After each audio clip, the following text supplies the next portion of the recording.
Hi Wang Ying, welcome to Xiaobai Reviews. We have Lenovo's new Legion Y7000X 2026 AI high performance gaming laptop. Quite a name is not it. This new Legion series, available in black and white, looks quite slim and light in person.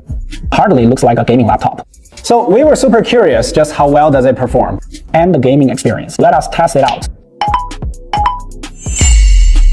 Basic specs are on the table. The Y7000X has two CPU options, plus RTX 5060 or 5070 laptop GPUs. This unit has the Intel Core Ultra 7 processor, 251HX. It features an RTX 5060 and a Samsung DDR5 memory at 6400 MHz. Storage features a Helium PCIe 5.0 SSD weighing around 1.95 kilograms. It is 18.9 millimeters thin and only 19.9 millimeters thick.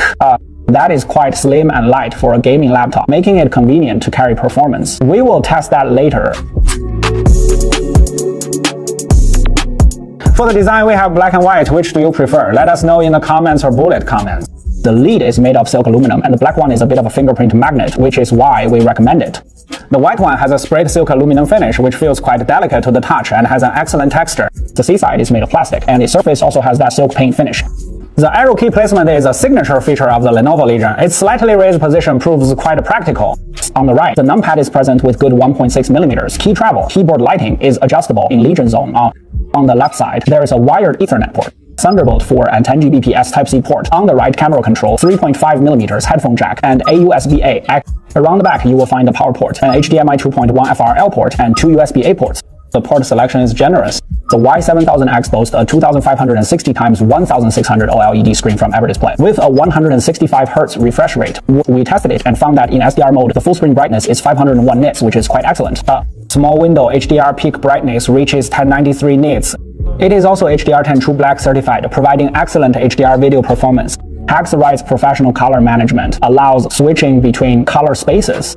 But since it is OLED, this funhouse mirror effect is unavoidable. So the light reflected off the screen is noticeably distorted, and since there is no anti-reflective coating, the glare is quite severe. But as a gaming laptop, what we care about most is its performance. The unit we have here features the Intel Core Ultra 7 251HX, which still uses the Arrow Lake HS architecture, built on TSMC's 3nm process. It is positioned between the Ultra 5 235HX and the Ultra 7 255HX. Compared to the 255HX, it has two fewer P-cores, and its max frequency is 0.1 GHz lower. However, both its P-core and E-core based frequencies have been bumped up, so gaming stability should see some improvement. 24 direct PCIe lanes up to 2M.2 slots, and DDR5 at 6400 MT per second. This chip fills the gap between Ultra 5 and Ultra 7. It is a well-balanced processor paired with Intel's application optimizer. This can further boost the mainstream game frame rates, now supporting over a dozen titles. It also has a dedicated NPU for Lenovo's Tianxi AI Assistant, making it an AI laptop.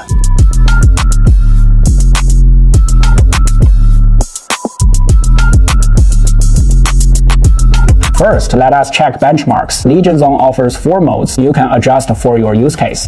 Both beast and overclocking modes are defaultly enabled. The GPU Extreme Performance mode will further unleash the CPU's power. We will run through both of these modes for you.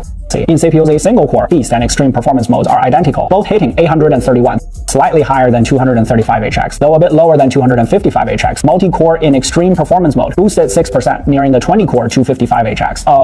Cinebench R23. Beast mode single core was 1950, and extreme performance mode 2045, slightly weaker than the 255HX.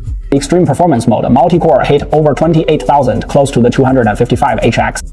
We also ran Cinebench 2026 to 501 single thread, 5990 multi-thread for the 15-round Cinebench R23 test. The top score, 28,189 points, was in the first round. Excluding the first round, the other 14 rounds consistently topped 27,000.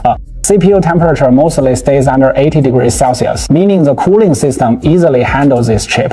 Next, for the GPU with beast mode on and overclocking disabled in 3D Mark Time Spy, this 5060 scored 12,191, comparable to another 5060. After overclocking, both extreme performance mode and beast mode reach over 12,500 points. Scores only 10% lower than the 115 watts 5070. S1 outscores 12,177, boosting to 12,684 with overclocking, a 4% gain.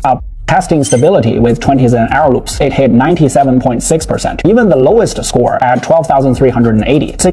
So this chassis handles the GPU easily. So to see how it performs, let us run a stress test and find out. Under FPU stress, the Y7000X briefly hits 130 watts, then stabilizes at around 100 watts. CPU package, temp stabilizes around 80 degrees Celsius. GPU single stress test over 110 watts. GPU core temp stays around 70 degrees Celsius. Impressive cooling. Under combined stress, CPU settles at 55 to 60 watts. GPU at 110 to 115 watts, totaling around 170 watts. CPU and GPU max temps stabilize around 82 and 78 degrees.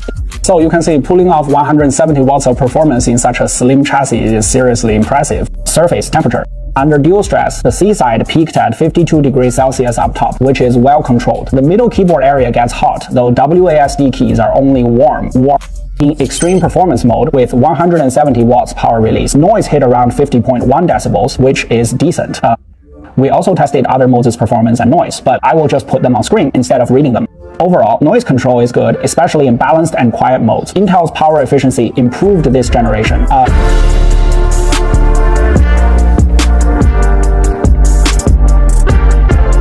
Alright, let us test some games for online games in Delta at 2500 x 1600 ultra high graphics settings.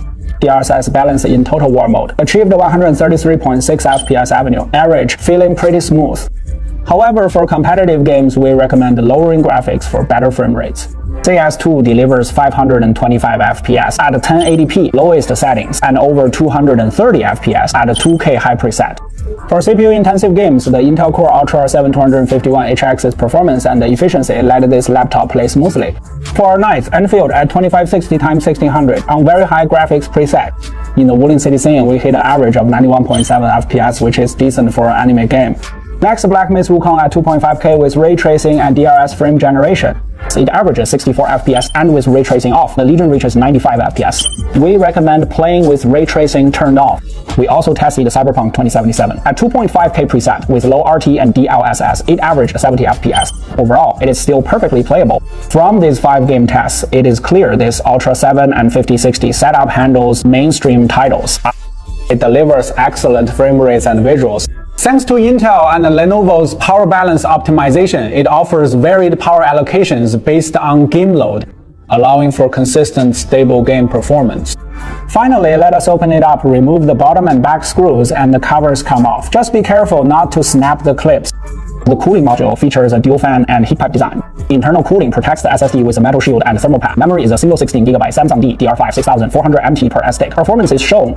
Later on, you can choose to add another drive. As mentioned, it is a Yilian AM61 PCIe 5.0. As for the test results, its sequential read speed hit 10,784 megabytes per second, which is quite impressive. On the left, an expandable drive bay. It includes an Intel Killer 1675 iWi-Fi 6E card and an 80 watt-hour battery. In quiet mode, thanks to the Ultra 7251HX's efficiency, the overall unplugged battery life is quite good, sufficient for on-the-go work or study. The power adapter is rated at 245 watts, and with the cables, we weighed it and it came in at 1.95 kilograms, which is on the lighter side for a laptop in this category. Okay, we have seen it all for the Lenovo Legion Y7000X on a scale of 1 to 5, guys. Drop your scores in the comments now. Achieving 170 watts performance in such a slim body is genuinely impressive. If you got a chance to see it in person, check out its size. It can handle mainstream games just fine. The 80 watt-hour battery is substantial, great for students on the go and meeting office endurance needs. Personally, I think the Y7000X is a pretty well-balanced AI gaming laptop.